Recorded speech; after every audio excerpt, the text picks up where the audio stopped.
Alright, this is a review of the Northstar ATV broadcast and spot sprayer. I had this one about 4 or 5 years, so I'm really familiar with it. It's a pretty good piece of equipment, so I just want to go through it with you and show you kind of how it works and how effective it is. So go ahead and pull it out of the box here. And that's basically it. There was a spot sprayer on the back. I've taken it off. I didn't need it. It's so effective that with the broadcast feature that I just did not need the spot sprayer. But the broadcast boom hooks up just like that. Fill it up.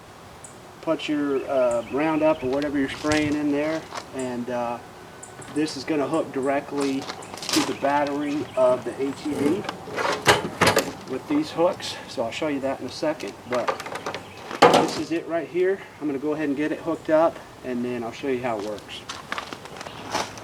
Alright, just got this thing hooked up. If you can see, I put two straps of my own straps on here. The straps that come with it are just basically worthless. They're not heavy duty enough, so I put my own ratchet straps on here. Like I was mentioning before, the power source comes directly from the ATV battery, and you just hook up the negative and the positive straight to the battery.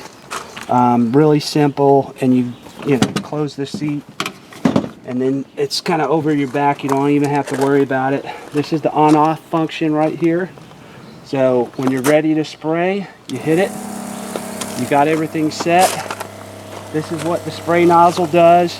If you look, this is just water in here right now, just so I can show you. But if you look, it does about 14 feet or so of coverage. It holds on pretty good, as long as you're not hot dogging it too much or going over, some crazy terrain. It'll hold on just like this, 12 to 14 feet, depending on how high the weeds are. The higher the weeds, it's not going to go as far, obviously. And this will do about 3/4 of an acre, somewhere between 1/2 to 3/4 of an acre for this 16-gallon tank. And then if you need to do more, you just fill it up. But overall, it's been awesome. 150 bucks or so at Northern Tool, and I've had it 4 or 5 years and still going. So I'm about to take it out in the field and put it to use. Alright, just want to walk through some of the up close and personal functions of the sprayer. These are the battery clips.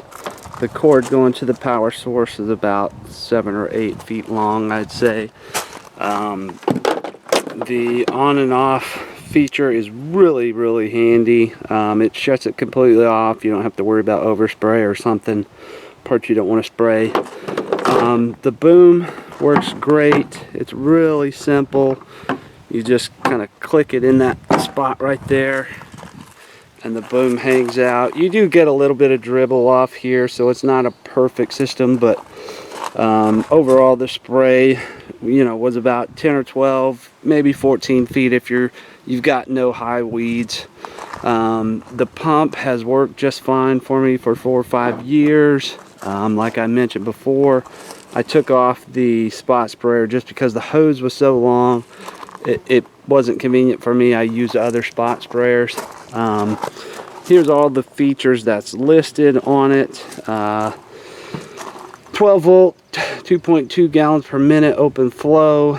Pump is durable, that's true. Exclusive 16 gallons, that's true. It's easy to fill up. All you do is unscrew this, get your garden hose. Let's see if I can get that off. Get your garden hose, put it right in there. Couldn't be easier. And then when you're ready to drain it, just simply open this, and the water comes right out. You probably want to leave it in the sun for a little bit to dry out after you've finished, but that part's really simple. The only downside, I said, is a little bit of dribble that comes out of here, so you'll get some lines, but it's not super bad.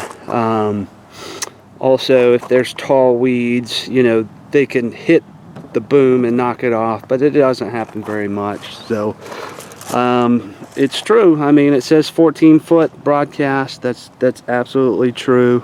The horizontal spray, I don't really use that function, but overall, this is a really good piece of equipment for what you pay for it. You know, $150, $200. So highly recommend it.